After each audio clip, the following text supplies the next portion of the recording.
Welcome to ReelEducation's Film Engagement Days. This is the Emerging Filmmakers panel. My name is Linda and I'm the project coordinator of this event. We're really pleased to have you join us. Before I start with my remarks, I'd like to hand it over to our friend and sponsor representative, Nafal, from Cultural Hotspot. Take it away, Nafal. Hi, everybody. My name is Nafal Sheikh, and I work with the City of Toronto Arts and Culture Services. And for those of you who don't know, our team over here, and not meaning in my living room, but our team in general, works on the city's Cultural Hotspot program. We are now in our 7th year. And what the Cultural Hotspot is about is to shine a spotlight on arts, culture, and community in neighborhoods outside of the downtown Toronto core. So what we're hoping that can do is to really inspire a new vision about where culture thrives in the city. And what we do is we collaborate with arts organizations just like Real Abilities Film Festival Toronto, partnering to develop dynamic, transformative arts and cultural projects, such as the ReelEducation Film Engagement Days Cultural Hotspot Signature Project. And what I would like to do is also just thank the entire Real Abilities team for all of their hard work, their passion, creativity, and friendship, but as well as everybody that's joining here today as a supporter and community member. And I'd also like to acknowledge our project sponsor, Tim Hortons, for their continued generosity in supporting arts and community projects. So thank you very much and enjoy the rest of the event. Thank you. Thanks, Nafal. Before we begin, I want to acknowledge RAF Toronto's home base, Tikaronto, in the Dish with One Spoon territory, a treaty between the Anishinaabe, Mississaugas, and Haudenosaunee that bound them to share the territory and protect the land. We acknowledge the diversity of the First Peoples of this area and honor them as stewards of this land, builders of communities, and shapers and keepers of culture. Wherever you're watching, take some time to consider the territory you're living on. We also encourage you to check out the work of and support our friends at Imagine Native Film Festival. Imagine Native is the world's largest presenter of Indigenous screen content. I want to thank our sponsors, City of Toronto's Cultural Hotspot, Tim Hortons, the Government of Ontario, Government of Canada, and the Miles Nadal Jewish Community Centre. I also want to thank our moderator, Peter Kingstone, and our panelists representing CBC's Creator Network, Lise Hoysen, and Hot Docs Cross Currents Fund, Julian Carrington. We also have two wonderful filmmakers and a producer, TIFF Next Wave alum Alex Bailey and Foxy's star and director Trista Suk, as well as Foxy's producer Alice Paleko. I hope you've all had a chance to see Trista's wonderful film. If not, it'll still be available for one more day after this event. Afterwards, you can also catch it for free online on CBC Gem. We highly encourage you to check it out. It's an authentic film about the beauty of visible difference. If you have any questions, we will be making time for a Q&A below. You can use the Q&A or the chat function. And with this in mind, we also want to note that submissions for our film festival, Real Abilities 2021, are open. Submission deadlines are January 1st, 2021. Real Abilities is proud to showcase and celebrate films about deaf and disability cultures and by filmmakers and actors with disabilities and or who are deaf. We welcome films from students that fit this criteria. To submit your films, check out realabilities.org/Toronto/get-involved and click the Submit Your Film tab. Please note that CART and ASL are available for this event. To view the captions, please click on the CC button at the bottom of your screen. Without further ado, I'm pleased to introduce our moderator for this event, Peter Kingstone, Visual Media Arts and Leadership Programs Manager at Toronto Arts Council. Peter is a Toronto-based visual artist and curator working primarily in video and photography. As an independent artist, his installation pieces have been shown across Canada and internationally. And he was awarded the United Artist Award in 2005 for his installation, The Strange Case of Peter Kay. Take it away, Peter. Thanks so much. I'm so excited to be here, and I'm so excited to be with everyone watching and learn so much from our panelists and learn so much from each other. As we were saying, you can add questions. We'll have a very specific Q&A time period at the end, and that's for everybody. So even if the other panelists or I feel like I have other questions, then I can add them in as well. One first thing I wanted to say, because I'll forget it if I don't say it, a co-worker of mine reminded me today that Artworks TO, which is a program put forward by the Neighborhood Arts Network, and provides funded opportunities for youth media artists who are 18 to 29, who identify as Indigenous, Black, and people of color, and or 2S LGBTQ, to gain professional experience, skills, and network in the media arts industry.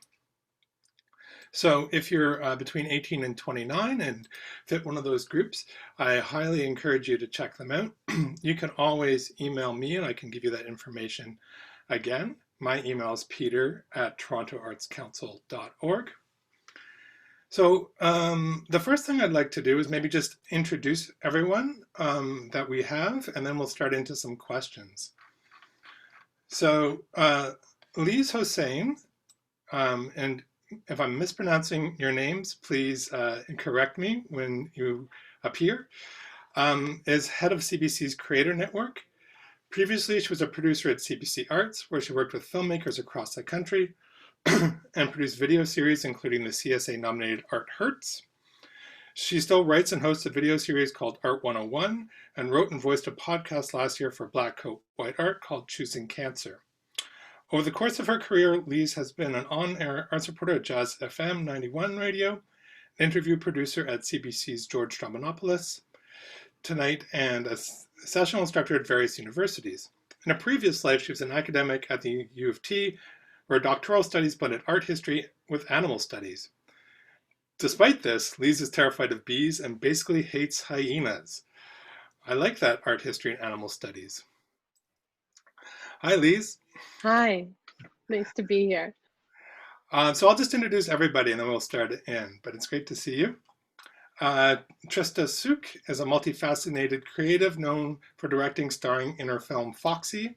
She's currently focusing on her music, acting, and wig modeling career. Amazing. Keep watch for her next project. Hi, Trista. Hey, nice to be here. And Ellis, I have Ellis as Ellis May. Is that correct, Ellis? Hello, yeah, I go by Ellis May or Ellis Plago, whatever you kind of want. May is my middle name, but okay, like a film thing. Okay, great.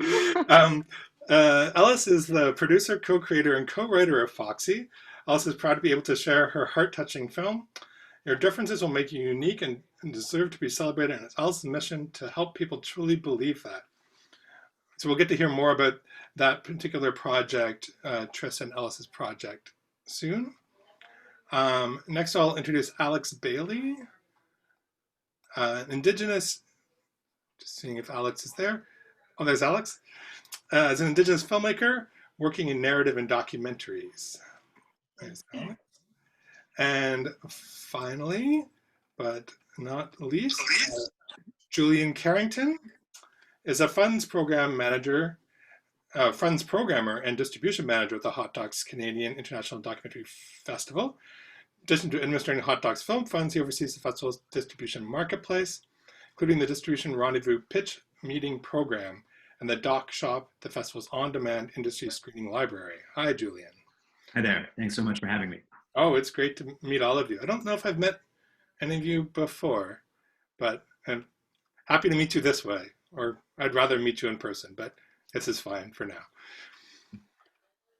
Okay, so I've been trying to figure out if I should start with the art first or the funding first, and trying to figure out which is the smartest way to go. And, possibly because who I am, I'm much more interested in the art first, and then talk about how they got to make it and through the different funding that's available. So maybe we can start with Alex, and you can tell us, how did you get started as a filmmaker? Tell us about the TIFF Next Wave program that you're a part of, and maybe keep your comments around like how did you find the money to do what you have been able to do. Sure. Is this audio working okay for you? You're good? I can hear you. Awesome. Just making sure. So I originally started working with TIFF Next Wave. I think I was in grade 9. So that's a bit ago now. Don't call me out too much on that, but it's been a bit. And that was also through, there's kind of a TIFF Next Wave, which has done the TIFF Next Wave Film Festival every year, where for a young creator, if you're under 25, you can submit their work for their creator showcase every year. As well, if you're more an emerging filmmaker or more established, they also have a general festival as well. As well as they have a high school committee that meets throughout the year, kind of every other week. And they help judge films as well as curate a festival and introduce you to kind of the entire TIFF network and world, which is really what launched my career for me. So I started making student films in high school. By chance, won one of TIFF's competitions, which is really wonderful. And now it's been 13 years that they've really kind of stood by me, which is pretty incredible because I've had no one in film at all.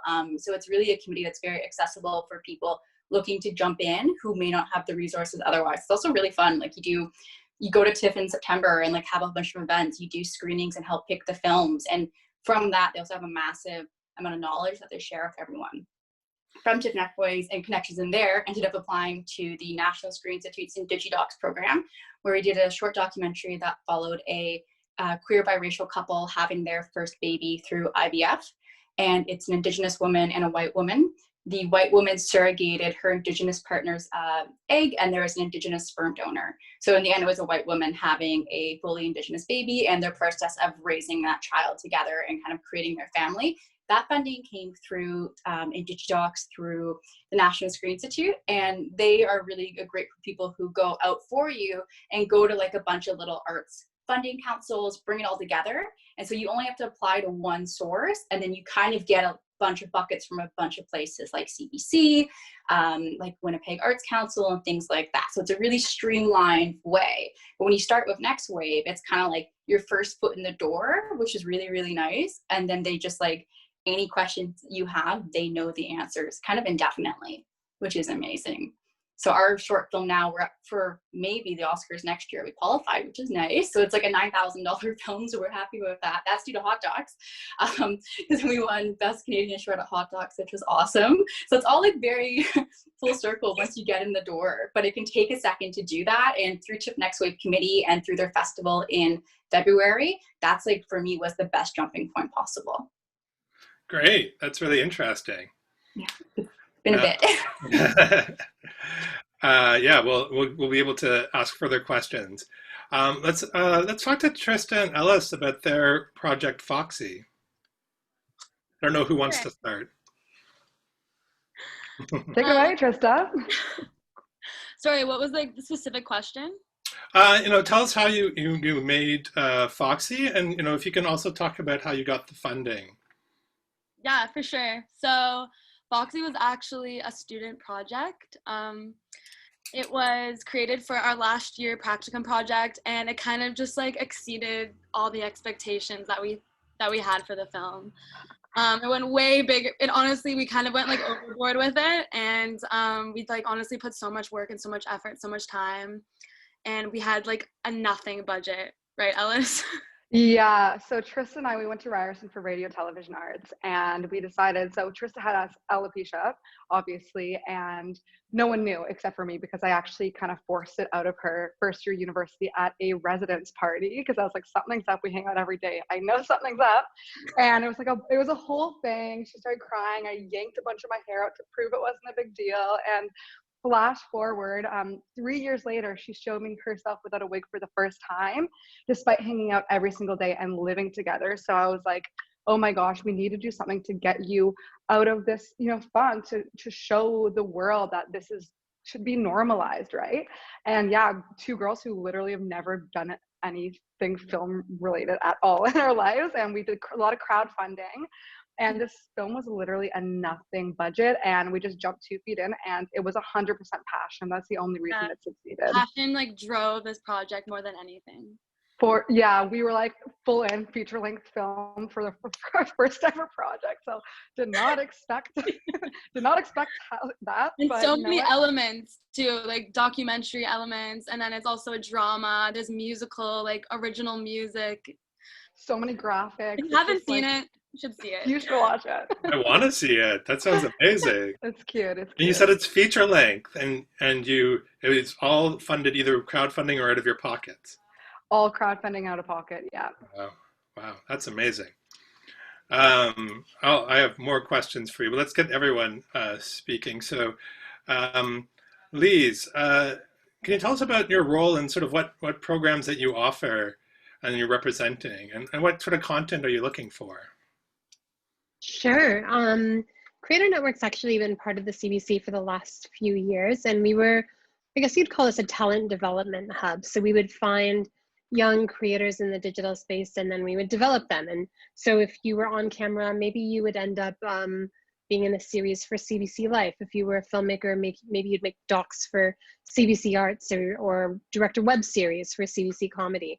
But that's what we've always done, is develop talent and then make deals with other parts of the CBC. Now we've kind of focused our own vision at Creator Network so that we'll make our own content. And we wanted to direct that at people who are 18 to mid-20s, which are an audience that CBC maybe, hasn't felt like a destination for. Maybe you haven't seen yourself represented here, the content hasn't felt relevant to your day-to-day life. So what I'm doing now is commissioning content from creators. They might be writers, they might be on screen, they might be filmmakers or producers, who are making content for that audience. And we've narrowed it down to 4 really specific lanes of content, if you want to call it that reflect some of the things that people 18 to 25 or 30 are going through right now. So one is student life and what it looks like in 2020 for a bunch of different identities. It's a really new space, and you kind of have to renegotiate it all over again. One area is called Starting Up, and that's about entrepreneurship and just getting started in the world. Like, how do you negotiate trying to find some money, trying to find a job, trying to make your idea into something that people will buy into? The third area is about identity, whether it's individual identity or community identity. What are some of the issues that everyone's negotiating right now in their lives, social and personal? And the fourth, which I'm really excited about, is called Changing the System. So these are stories of the really brave ways that people are seeing a system that's broken and deciding to tear it down and remake it. So a lot of what I'm commissioning is in the kind of YouTube style, like 3 to 5 minute, maybe up to 10 minutes, no longer. A lot of it is explainers and documentary content. And that's what we're doing right now. Interesting. Well, you've met Tristan Ellis, so you've got 2 new people that should be joining you very Definitely, soon. we'll be talking after. We'll talk after. Yeah. And I've seen that there's 2 questions in the Q&A, but I'll just get through everybody and then we'll get to those questions. Julian, can you explain what you get yourself up to? Sure. So I work with Hot Docs.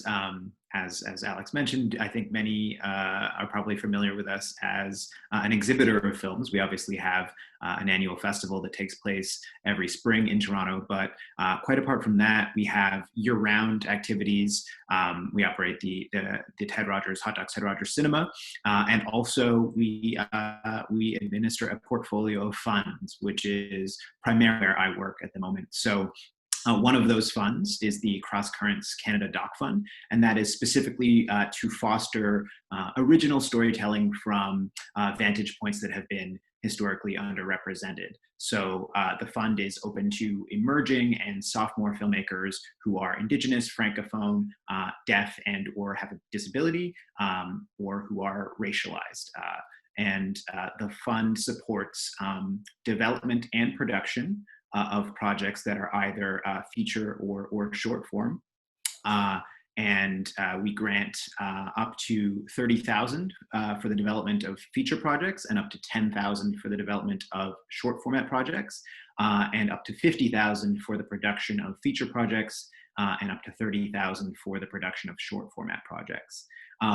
Again, specifically, the fund is tailored to emerging filmmakers. So these are filmmakers with fewer than 3 professional credits. But I should say that depending on sort of the age and experience level of our audience today, it's certainly geared towards filmmakers who are embarking on a professional career. So it doesn't support projects that would come out of a school program, let's say. But if you are, ready to embark on a professional filmmaking undertaking, then I think the Cross Current Stock Fund could be the fund for you. Great. And I'll just explain what the Toronto Arts Council, the Media Artists Funds that I am in charge of. So it's for that you're 1 year out of your education, I guess. I mean, you've decided that you are a filmmaker. You could have gone to an undergrad, or you might have learned with a mentor or gone to some college degrees. We won't fund your first project. We'll fund anything after your first project. Your first project could have been a project that you did in school. That's fine. And our deadline's in October. It just passed, so it'd be next October is the next deadline. And for an emerging filmmaker, you could apply for up to $6,000 to make a project. And it seems that our interpreter has frozen. I'm not sure if that's something. Okay, I'll keep going. So I'll just jump into some of the Q&A questions we have, and I've got a bunch more questions if we run out of Q&A questions, but I'll get to those first. The first one is says, Trista, I loved your film.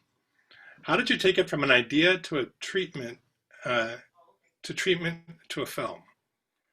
So it's, I guess, for Trista and Ellis. You kind of explained a little bit, but explain a little further.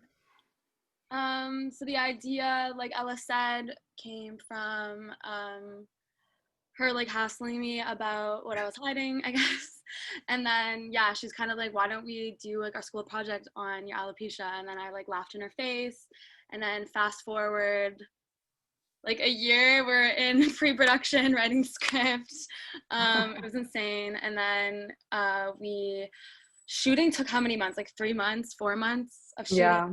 And then probably a year after of post-production, I would say, until like to make it the film it is today, because it's actually a 60-minute film, but when it got picked up by CBC, we had to cut it down to 45 minutes. So that took like an extra like 6 months of prep, which is insane.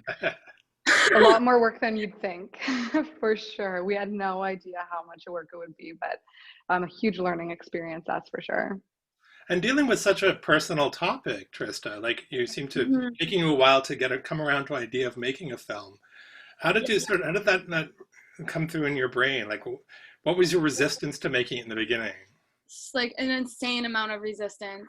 But when Ellis mentioned it, like I couldn't stop thinking about it. Like she kind of said it as a joke too, like we're kind of just joking. And then I would have dreams about it, and I would have like just like insane like crisis like throughout my day about like my personal stuff, and I was like, it's been too long. It's been 10 years of pretending like I have hair and like pretending I don't have alopecia, just hiding this part of me. Like it caused so much anxiety like deep down, and more than I even realized like how much it was affecting me. So I knew it was the right thing to do. 100% I knew it was the right thing to do, but it was so scary, so hard. I had so many nightmares about it. There was days where I'm like, no, I'm not doing this. Like, screw it. Like, there was days I was like gonna quit, but yeah, it changed my life. It literally changed my life so much. We're all happy that you made it. And maybe just like, is there a next project you're going to be working on, you and Alice? There's some things that maybe are in the works. Stay tuned, everyone. We'll see. Great. So the next question, I'm hoping someone can answer. If we're starting out, how can we find a filmmaking mentor who understands disability and the barriers we deal with? Does anyone have an answer? Julian, do you have an answer? I can, yeah, I can hazard an answer. So there is a program that Hot Docs offers in addition to our funding. It's called the Doc Accelerator Program. And it is a mentorship program. Oh, okay, great. Yeah. Well, Alex, you can maybe speak to it as well from your participant experience. But yeah, it's sort of a sister program to the Cross Currents Doc Fund in that it also has a mandate to support filmmakers from sort of historically underrepresented backgrounds. And in addition to an intensive lab component, there's also an ongoing mentorship component where Hot Docs will actually fund filmmakers to do 250 hours of mentorship with a mentor in their community. And so while the mentorship component isn't specifically for persons with disabilities, persons with disabilities are part of the target mandate of the fund, and we would do our best if you were a successful applicant to match you with a mentor that could support you in every way that we could. Great. And Alex, you participated? Yeah, I was in a different version of it, which was really fun. Hot Docs was amazing. I mean, one thing I don't say too much is my hands don't actually work that well very often. It's a bit annoying. It is what it is. They kind of go out and my walking blows out and everyone's like, ah, and I'm like, oh, well. So super quickly on that, even if it's not a mentor, I would like highly, you can message me as well. I have like a little list of tools because sometimes I'm just like not allowed to basically like write anything. My hands are kind of annoying. Like super recommend using other tools, kind of off topic, but like use like voice notes, like the Apple, if you have like an iPhone or a laptop, the way you can speak to your computer now is super amazing. You can find grants to kind of like speak out your ideas and get someone else to type them for you as well. And like you, there's a few other tools. I'll have to think of what it was. Shoot, I think it's called Untitled. And you can basically write a script, get out whatever you can by typing, even if your hands are like not working. And then you can kind of pump it into the system and it'll correct a bunch of the formatting for you. So like I kind of have like a certain amount of like hits per hand and then that's like done for the day. So you can kind of put it all out, put it into the system and it'll fix it for you. So that's also an interesting kind of tech mentor in a way, because you don't have to stress out about formatting and like the physical side of things. You can get your idea out and get it formatted and then maybe take that to a mentor or someone if you're looking for as well, depending on your comfortability with sharing kind of what's going on in your own life. So there, you can also get really creative with how you do things. But for mentors too, I had a really good luck. This sounds very silly, but just like sending like emails, honestly, like DMing people and just being like super honest and being like, you know, I'm looking for, give them kind of specific points and to like talking points they can come back to you at. You're looking for mentorship on a specific project, or if you're looking to ask them how they got funding, or if they had a project that you really liked, like send them a message and be like, you know, this project is something similar that I'm doing. Would you mind talking with me or sending me a message about how you got this funding? If you give people specific points, sometimes it's a bit easier for them to really help you out. And then it's also kind of an effective use of everyone's time. Great. Can somebody, maybe Julian or someone else, put in the, oh, Julian did put in the chat how to get there. Great. Awesome. I just wanted to read this great, not a question, but that is fine. And it says right at the beginning, this is not a question, but a comment to Trista. Trista is a woman who got alopecia in university 43 years ago. I just wanted to say thank you for your bravery, making a beautiful film with the emotional complexities of being a woman with alopecia. It amazes me how little was really changed over the years with regards to how we as a society view beauty and especially bald women. Your film made me believe there is hope. There's no right or wrong way to deal with alopecia. It's an individual choice. Having the support of friends and family has always been my strength. Thank you for bringing alopecia to the forefront. That's a wonderful note. Thank you, Jackie. Thank you. Another question, I guess for the filmmakers in the room is, how did crowdfunding work for you? So in terms of crowdfunding, I think the biggest way that we got across was through social media. So another thing we did, we had little incentives, like you donate $5, you get a handwritten note. You donate, $100, you get a VIP pass to our screening. So I would say crowdfunding is super, super important, especially when you're just starting out in film and you don't have the ability to really get a big budget. Yeah, super, super important. I think we use Indiegogo, right, Trista? So yeah, that's all over social media. Just freaking blast it everywhere. Get your family to send it out. Just spread the word, because we wouldn't have had Foxy without crowdfunding, truly. Great. Is there anything, Alex, did you use crowdfunding for anything? No, you went. I haven't. I'm too nervous. Oh. I think it's really interesting that it's like really awesome that you both did that. I have a lot of questions for you, so it's really cool because you like did a whole feature off the crowdfunding. That's amazing. I think like a lot of people in our year at Ryerson, like that was the thing to do to get money for your film. It's like it was kind of like a trend. Like you had a crowdfund, not crowd surf. Give me money. Can I ask you, like, how did you plan out your social media and like your strategy for doing that type of crowdfunding? Did you make like a calendar of posts and stuff that you wanted to do, or like anything that you would have done differently for? I think like we were kind of just lost in the sauce during that point. Like we didn't really plan things out too far in advance because it was just like all was happening at the same time. We had deadlines, so much work. But we made a really good promotional video for our crowd funding page. That was actually like really necessary because the video is what caught people's attention, and the video is what people were resharing. It was a video of me like teasing to take my wig off, and like there's other people in it who have alopecia, and it was like it was really well done. So that's a huge piece of advice, is get a really good promotional video that will give a taste of your project to come. Mm-hmm. And I see Lee's nodding. Like, the people that go through you don't have to go through crowdfunding, or do they? No, they don't actually. We're the CBC, so we don't have a massive budget, but people who come to me, we work with them. Just to go back to the earlier question about mentoring, one of the benefits I think of working with us is that we have a community of filmmakers. So if you come to us with an idea, but maybe you don't feel like you're equipped to do it, or maybe you want to talk to someone who's done something like what you're trying to accomplish, we can set you up with other people that we've worked with who might be able to help you with that idea. But as far as funding goes, no, we don't have people bring their own funding to the table. Sometimes if it's a project that requires a bit more money, we might look at other ways to do it, like whether we can co-produce it with another part of the CBC. But we work hard to make sure that we have the money to fund your project, and that we can work with you to get your project into a scale that will work with what the money that we have. Great. So there was one that, it's a little bit off topic on the funding, but I'm interested in the answer too. So I will ask the question. How was, this is for Alice and Trista again, how was Foxy received when it was finally screened? And what were your feelings about it once it was out there? It was very well received. Yeah, Trista, I think, like, tell us about your feelings.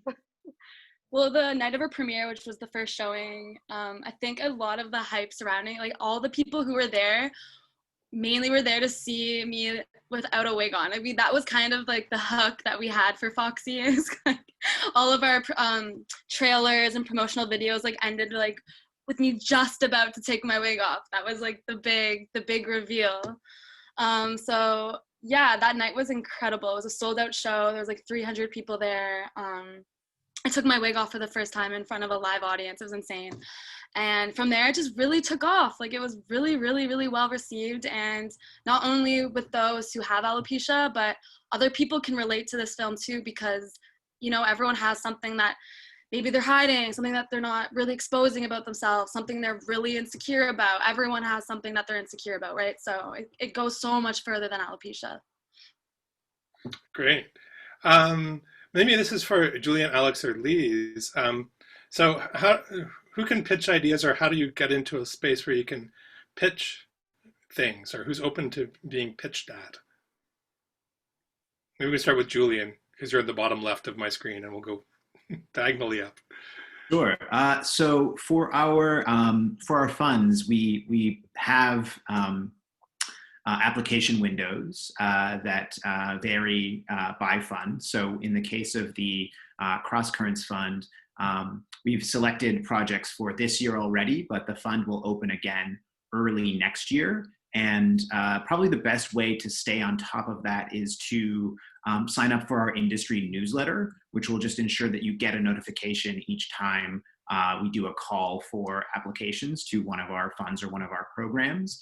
So there's not any one time of year that Hot Docs is sort of just open for calls. It does vary depending on the opportunity that you're after, but that's the best way to stay on top of when those opportunities are open.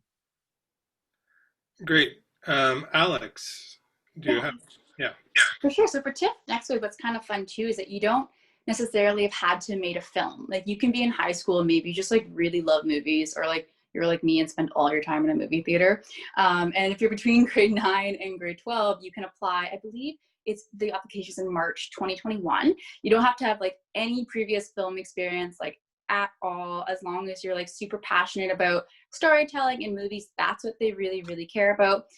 They're really great also at providing, let's say, like any other barriers like transportation or food, like that stuff's all covered. It's just a matter of like you loving films, either if it's as like a director or maybe as a critic or maybe as an actor, and getting involved from the ground floor. So it's a really great step if you're trying to figure out what you want to do in film.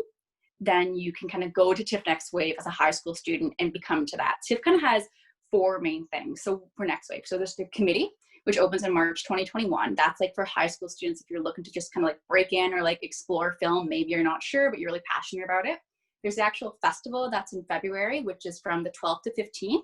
That's like a showcase of films that are all free if you're under 25. So you can either learn more about Next Wave or see like some really cool talks and panels, and it's all free. It's really, really awesome. They bring in some big names too, like some of the people from like Stranger Things, and like they really use their kind of TIFF clout to bring in some really great stars, which is really nice. It makes it really accessible. There's also a young creator showcase during that festival. So if you're between 14 and 25, you can submit your films and have it shown at TIFF, which is really exciting. I did that every year and it was the best experience, it was amazing every time. And they also have the TIFF Next Wave Film Club.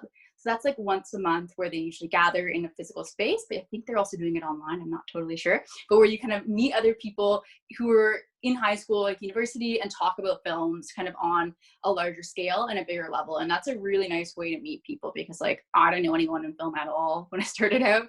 And through TIFF Next Wave now, like the kids that were on the same committee with me, like Emma Sullivan, her film just premiered at TIFF. It was really good. They did South by Southwest. There's another woman who, she's now in a Marvel movie, so it's really like a great way to meet a lot of people who just kind of are all really excited and passionate, and you end up kind of crossing paths together for years. So yeah, TIFF kind of has their 4 main verticals for Next Wave. I did all of them. They're all amazing. I love them. I can't say enough on how, like, if you can do it, you should totally do it, because I knew like no one, I have no family in film at all. And it was like hands down, like the most life-changing, best decision possible. So I'll stop talking about it. But. Okay.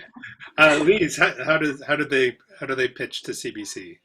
Yeah, there's a lot of different ways to do that. If you go to the CBC Independent Producers page, you'll see a pretty simple layout of who you pitch according to your idea.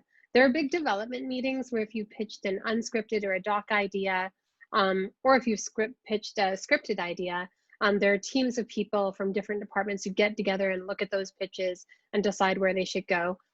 For Creator Network specifically, you can pitch at creator.network@cbc.ca. I'll put that in the chat after.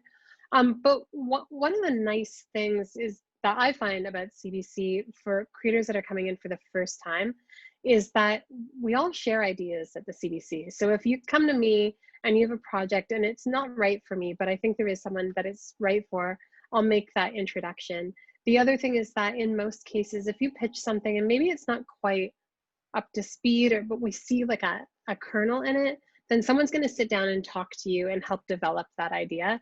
So there's a lot of communication and a lot of sharing. Occasionally, we haven't done it in the last couple of years, but we're thinking about it now. a couple of years ago, we had something called Diverse Creators, where we had filmmakers pitch us from across the country. We selected 12 of them, and they came to Toronto from across the country for a week, where they talked to people from Al Jazeera, from Vice, from all kinds of different sorts of media outlets, and had an intensive week, got to know each other, and pitched something by the end of that week. And a lot of those filmmakers are still filmmakers we work with now. So I'm in the middle of trying to imagine what that can look like in the current state of things. But there are a lot of different opportunities to get your ideas in front of people at CBC. So gone are like hanging out in the elevators, trying to do elevator pitches to people, or I mean, what are elevators? Bars. Yeah, sitting around There are no martini bars, elevators. trying to get the producers to listen to you. Great. So if you didn't get professional training at a film school, I think Alex sort of gave us some advice on how do you meet film people, you know, through the next wave she was sort of talking about. But is there something similar that Julian or Lise have at their institutions, or Tristan Ellis may know about? This is for meeting people within the film industry. I mean, I think you just email them. Like, I think that's my best advice. And Alex said it before.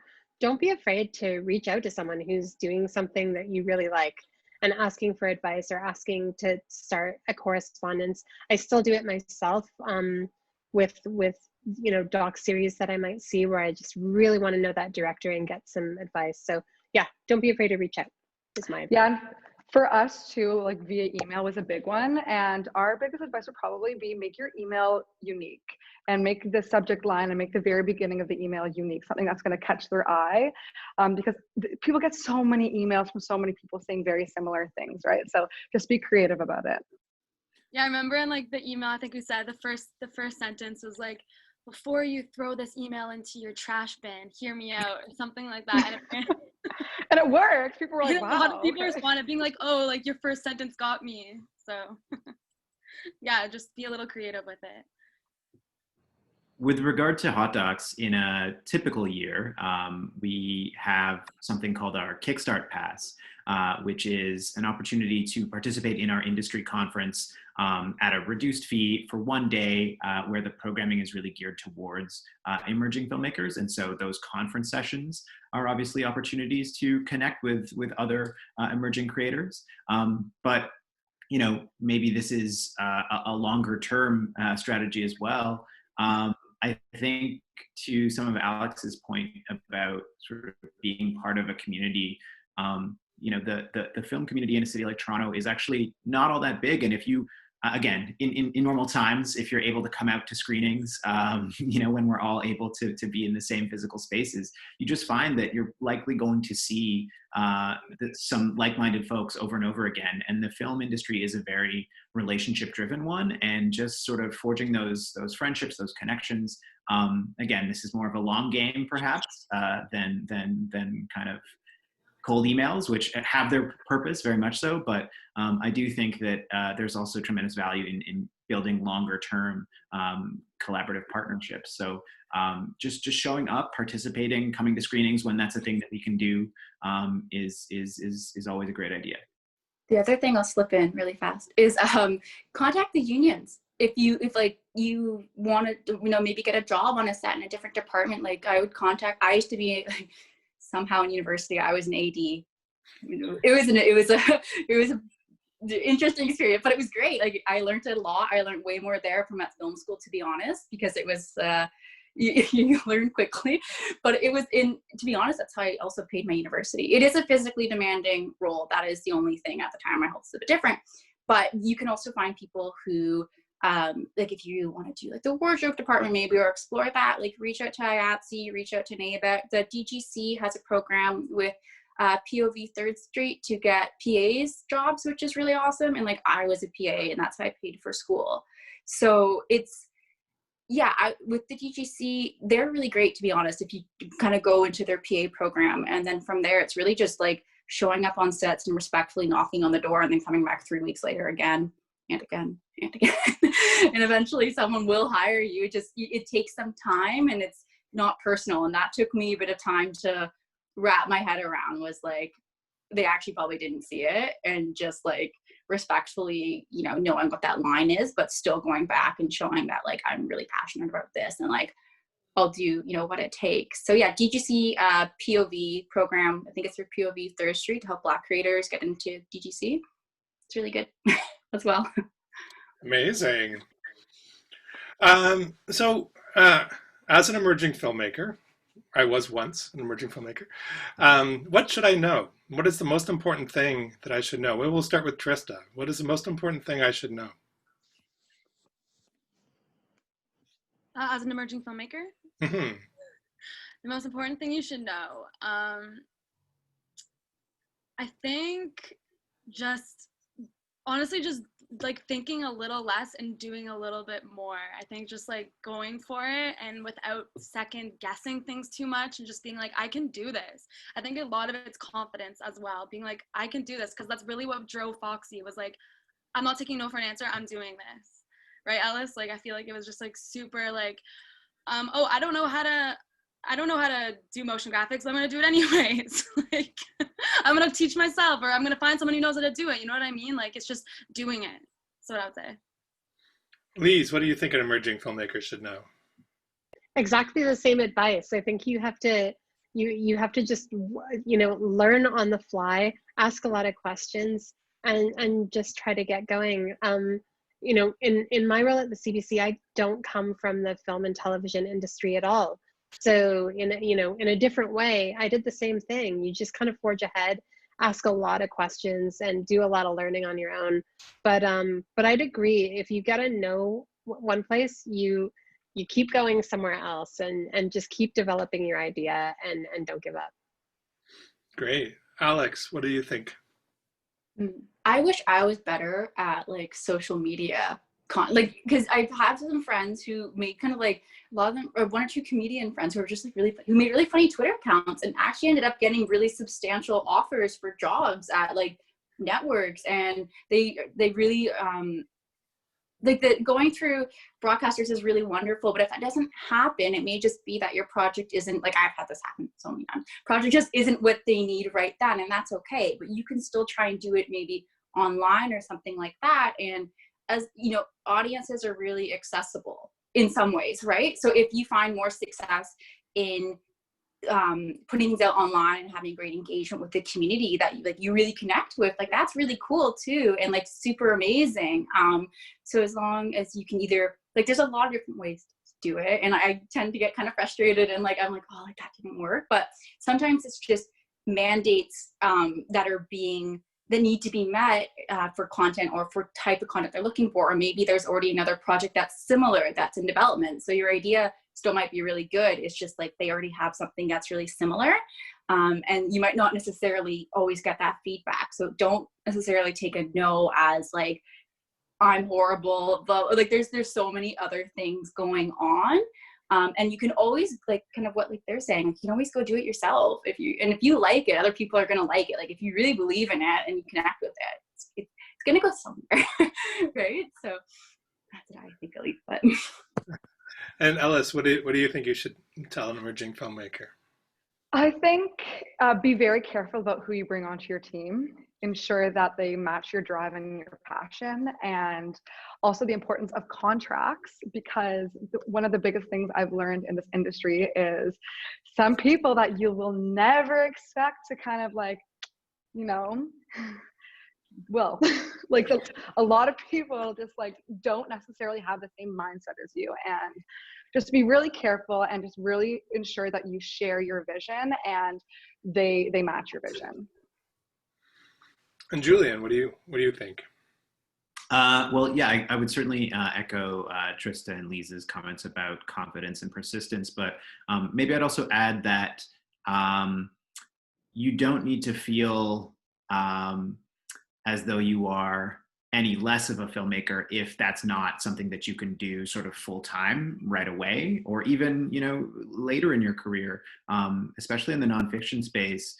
Filmmakers often have side projects They find ways to kind of work between directing gigs. Maybe they, also act as a DOP on other productions, or maybe they have side gigs that are outside of the film industry altogether. That doesn't mean that you're not a filmmaker. I know that in my case, I don't come from a filmmaking background, but when I first got into the industry, it was through writing reviews. It was sort of as a critic, and I was working a retail job. That was my 9 to 5. And when people would ask sort of what I did, I would always, I would sort of hum and haw, and I didn't have the confidence to necessarily say that I was, a film reviewer or whatever. Similarly for a filmmaker, if you have, a side gig, that's how you're paying your bills, and you're tempted to say, well, I'm kind of just you're a filmmaker. There are, people who've worked in the industry for decades who still do other work. I remember seeing a quote recently from Errol Morris, who is a very established documentary filmmaker. He's been in the industry for decades. He shoots commercials on the side, and that's how he pays his bills, and he's not ashamed of that. So whether it's other gigs within the industry or even outside, there's no shame in supporting yourself through other means as you are building your career. Or maybe you're the visual media program manager at the Toronto Arts Council on the side. Just possibly. Yeah, I mean, that's all great advice. And maybe I'll add my own advice. Is make sure you, don't be scared to talk to anybody. Especially within government funding, everyone in government funding is there to help you get the money for your project. Don't be afraid to reach out and talk to them. Just CBC and TIFF and Hot Docs all want to see projects happen. They're not trying to stand in your way. I love getting emails. I'd rather sit around and have coffee with people. That is not possible at the moment, but I'm trying to enjoy Zoom as much as possible. But yeah, so don't be afraid to reach out, send an email.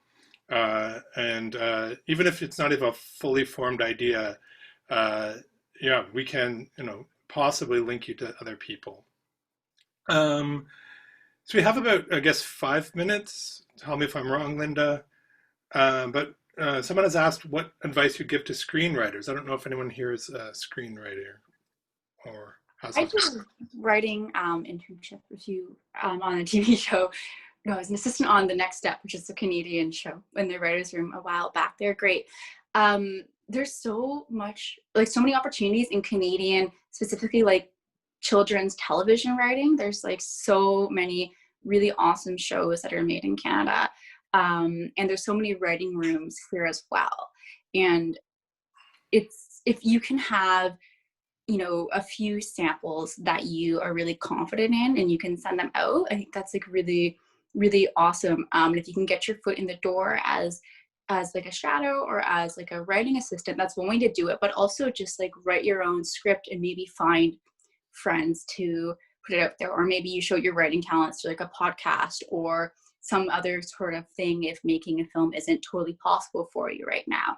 And I think if there's a lot of opportunities specifically in Canadian writing rooms, and a lot of American shows that you wouldn't expect do come up here. Whether their writing room is in the US or here is sometimes depends, but a lot of them end up in Canada as well and need assistance. So if you can really, this is a bit sneaky maybe, but I go on the union's websites, I find all the shows that are in town, find their showrunner, go into the find email address websites, punch it in, be super creepy, and go through their tweets and then try and find their email anywhere. And then I just start being here and there. I have a friend who had a really funny Twitter account and then ended up writing for a big network comedian show in the US, and they're just hilarious. And their stuff went viral over and over again. It was really funny, but I think that there's no right way to do anything, which is a really annoying answer, but it's also really awesome because you're going to figure it out in a way. And I try and write, but my hands are not the best, and just find other tools, whether it's voice to text writing, or getting someone else to help you. There's no problem in doing that. And sometimes it's even better to talk with someone else and bounce ideas off each other, and maybe they help you type, but also give you feedback every now and then too, which is really cool. My hands are not very cooperative most days, but you can find your way around it. And like, I used to be really worried that would be a big problem, but it's not. Like, people are like, oh, it's fine. Don't worry about it. Wow. I want to be Alex's friend from now on. Amazing advice. That's so great. Anybody else have any advice for screenwriters? I love how you, go ahead. I cut keep you going off. about Alex, like, trolling people on Twitter accounts. That's a great idea. I'm gonna have to steal that. Like, trying to find Doing a lot. like, that's a great idea. But yeah, Tristan and I wrote Foxy, right? And I think the biggest thing for us was having each other. I think especially if you're a first-time screenwriter, having somebody else to bounce your ideas off of, because Foxy wouldn't even be half as great if I think only one of us wrote it, because it evolved so much having that. Also, sometimes you're going to have to kill your babies. Sometimes you're going to have a great idea that you're so passionate about, and it just is not going to work. And when you are reaching out to people and having, we would sit down with a room full of people and read our scripts and just try to get feedback from them. And sometimes some of our ideas, like, people just like didn't get. Like, I remember we had a couple jokes in Foxy that we loved, and like upon like reading with big groups of people, everyone was like, cut that. And we're like, but no. And like, sometimes you just got to do it. And sometimes you got to step back and just really see the bigger picture and, trust other people's opinions as well. Is there a space at CBC for screenwriters? There is. That would be on the scripted side, where you'd have to go to the independent producers page, and I can't really speak so much for that. But I can say that there's room for it too in reality or unscripted programming. When I worked for George Stroumboulopoulos Tonight, we had to write a monologue and a panel discussion every night. So we had a team of comedy writers that worked there that all came in through their writing. So there are unexpected avenues for screenwriters to work at CBC. Again, it's just a matter of really making sure you're talking to people and reaching out so that you can get to the right person. I wanted to say before too, when we were talking about what an emerging filmmaker should know, one of the things that I notice the most when people pitch, especially if they're pitching for the first time, is that it can be a bit high concept, or it can be really overly descriptive. And I think one of the most important things I would tell an emerging filmmaker is to keep your idea simple. Like, how did you tell your friend about it? How would you tell, I don't know, your uncle about it in a way that they would understand? Keep it really, really simple. You can always get into the detail later, but it's going to be that not too high concept, relatable description that's going to get somebody interested in your idea. I tell people that when they're applying to TAC as well, like, you don't have to get high concept. You don't have to learn all the language that you think MFAs have. Just tell us what you want to do in as a direct way as possible. Julian, is there any space for screenwriters that you know about? I mean, principally working in the documentary field, screenwriting is a less prominent element, but I would say when you are applying to our grant opportunities, our funding opportunities, in some ways, those applications are what stand in for screenwriting in the documentary space. So much of our funding is generated via these applications, where you have to describe the film, the story that you want to tell. And the applications that stand out to me the most are the ones where the applicants really take time to use very visual language, very evocative language. It's almost like a script when you're reading an application like that. They'll describe exactly kind of what we're going to see, what the camera's doing, the environment. Obviously, the word counts are tighter. These are typically like 800 word descriptions, but nonetheless, an application can be sort of the blueprint for what the film is going to look like, because obviously in documentary you can't know precisely where things will go, but it's an perhaps underappreciated skill where so much of our funding is generated from these kind of grant applications, that if you come in with a sort of screenwriter's flair in terms of how you, again, sort of are describing your story, it really does serve you well. Great, that's interesting. Never really thought of it that way. So we have about 5 minutes left. Maybe everyone can just, if there's something that hasn't been brought up or you have been desperate to tell us, each of you have a minute to tell us in. Trista, is there anything desperate you want us to know? Stay foxy, baby. How about Lise?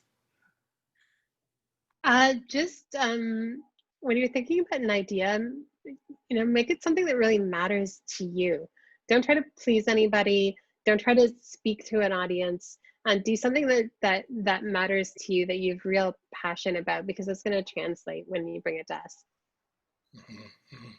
Ellis? Yeah, honestly, that was going to say something very, very similar. And sure, you're really passionate about what you're going to create, especially if you're a first-time filmmaker or you're trying to do something, from scratch by yourself or with a small team. It is a lot of work making a film, and just it's not going to translate how you want it to. The final production is not going to be how you want it to if you aren't filled with passion about the subject. Alex? I would be open to exploring all parts of film. Maybe you try directing and writing and it's not totally your thing, but it doesn't mean that you can't go into composing for music, or maybe you're really passionate about storytelling and video games, and all that stuff is really colliding. So I try to be better at being open to all aspects of filmmaking, because there's so many different, maybe concept art, stuff like that. There's so many opportunities. So if you like movies, there's space for everyone. That's Julian? Maybe I'll say something that did come to mind actually earlier when we were talking about sort of networking opportunities and mentorship opportunities. First of all, if you're lucky enough to live in a city like Toronto, take advantage absolutely of some of the smaller festivals that might have industry components. So obviously there are TIFF and Hot Docs, but there are smaller events that have industry days, and oftentimes those spaces are sort of more intimate. You're more likely to get an audience with a decision maker, whereas at a bigger event, they're obviously inundated, their schedules are really full.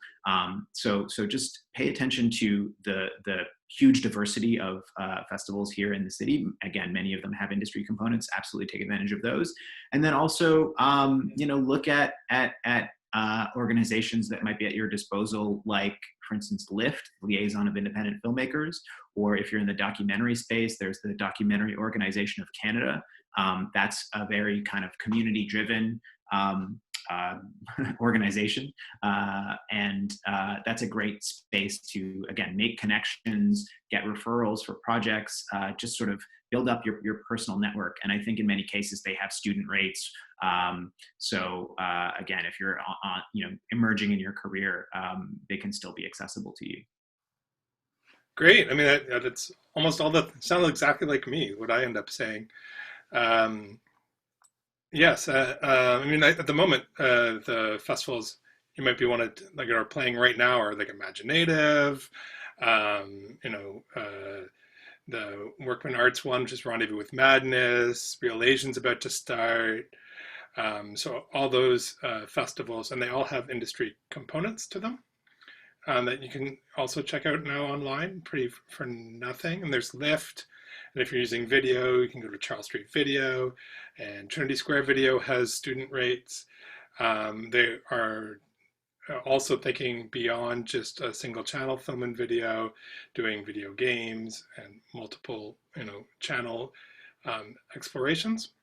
And Alex is get to dip your toe in everything to figure out how everything works is an amazing piece of advice. So I'm going to wrap up, and thank you so much for such an entertaining hour and a bit. I'll hand it over to Linda for the last 30 seconds. She wants to talk for 30 seconds. Thanks so much, Peter, and thank you everybody else, Trista, Ellis, Alex, Julian, and Lise, for joining us and for having this really amazing discussion There's a lot of really valuable advice, and I do hope we can share this video afterwards with attendees who maybe weren't able to be here today, but would really benefit from this conversation. Thanks also to Danica and Leah, our ASL interpreters today. And thanks to everybody that joined us. We've got one more day of ReelEducation Film Engagement Days.